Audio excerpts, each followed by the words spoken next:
पश्चिम बंगाल में जारी तनाव और वैश्विक तेल बाजार में बढ़ती अनिश्चितताओं के बीच भारत सरकार ने बीते 48 घंटों में 3 बड़े अहम फैसले ले लिए हैं।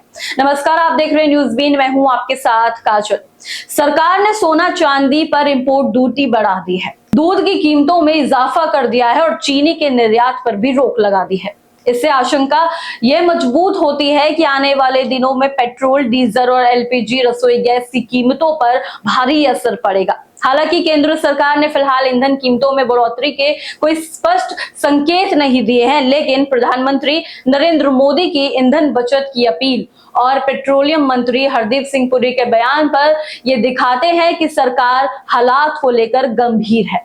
प्रधानमंत्री नरेंद्र मोदी की अपील ने बढ़ाई अटकलें।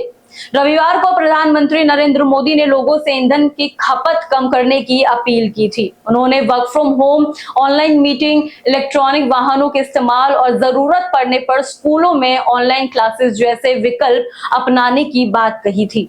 सरकार की यह अपील ऐसे समय में आई है जब पश्चिम एशिया संकट की वजह से वैश्विक बाजार में कच्चे तेल की कीमतें और सप्लाई को लेकर चिंता बढ़ती जा रही है। अब यही कारण है कि अब सवाल उठने लगे हैं कि क्या सरकार आने वाले समय में किसी बड़े आर्थिक दबाव की तैयारी कर रही है। पहला फैसला, सोना और चांदी पर इंपोर्ट ड्यूटी बढ़ाकर 15% कर दी गई। सरकार का उद्देश्य गैर जरूरी आयात को कम करना और विदेशी मुद्रा भंडार पर दबाव घटाना है। भारत अपनी जरूरत का ज्यादातर कच्चा तेल आयात करता है। ऐसे समय में तेल की कीमत बढ़ने से देश का इंपोर्ट बिल बढ़ता है और रुपए पर दबाव आता है। विशेषज्ञों का कहना है कि संकट के समय सरकारें अक्सर लग्जरी आयात पर ड्यूटी बढ़ा देती हैं और जरूरी चीजें खासकर ऊर्जा क्षेत्र के लिए विदेशी मुद्रा बचाने की कोशिश करती है।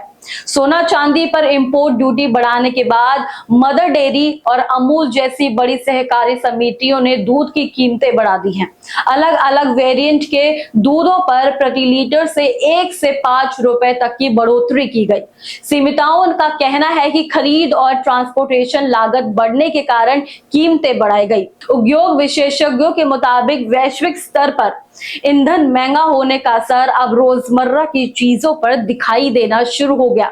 सरकार ने 30 सितंबर तक कच्चे तेल, सफेद और रिफाइंड चीनी के निर्यात पर भी रोक लगा दी है। इसका मकसद साफ है कि घरेलू सप्लाई बनाए रखना और महंगाई को नियंत्रण करना बताया है।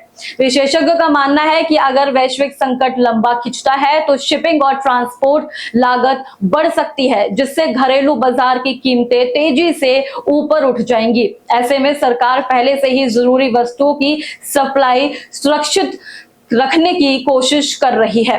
इस खास पेशकश में इतना ही। ऐसी तमाम अपडेट्स और जानकारियों के लिए देखते रहिए न्यूज बीन। धन्यवाद।